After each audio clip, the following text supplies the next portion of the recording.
What is up, everybody? I am here with a very quick tutorial on my 1995 300ZX twin turbo. We got the Nexus R5 in here, and we have a dual pump hanger with dual Walboro 450s from Polar Engineering, and his pumps come pre-wired with all the power and grounds and stuff, and it even has two pigtails in case you have different types of style.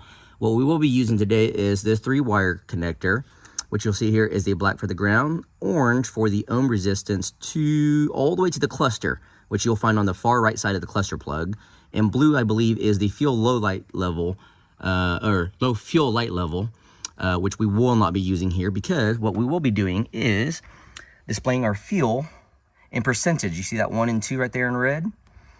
That's going to be displayed in percentage, and how we're going to measure that is we inputted the orange wire from the cluster directly into the, let's see here,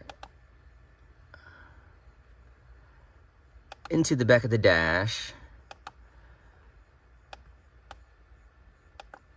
And here are my settings for my particular vehicle. Again, 1995 300ZX. This right here will be your full voltage. This right here would be your low, or your low voltage. Very minute, even though we do get a resistance on the wire for ohm. This is a very minute and easy way to calibrate your fuel. That way you have a fuel sender without having to do anything else. So as you see, when I move the float is all the way down. I'm pushing down on it. It's touching metal. We are at 0.7. Say 0.725. So let's change this to 0.725. And then over here, when it's completely full, that's all the way up. And our sensor is at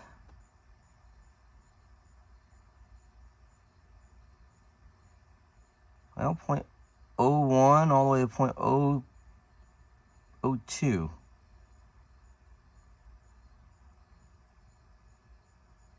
So that's how we're going to go about 0.015. Let's go 0.015.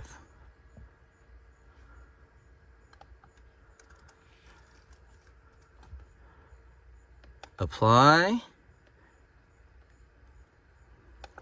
Now, how did we measure this right here? This is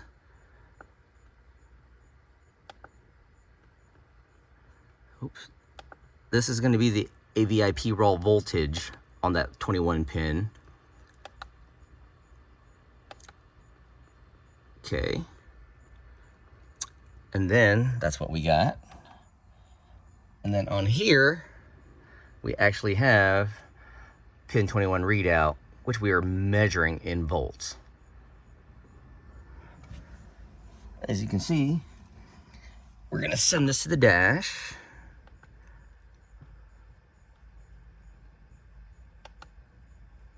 Let it reset.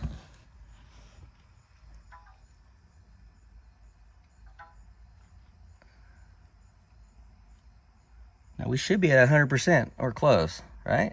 There we go. Now we're going to go back down.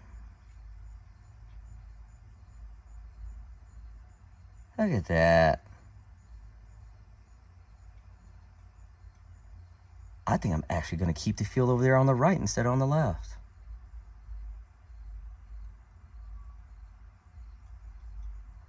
Well, that's how you do it, and that's how you get fuel.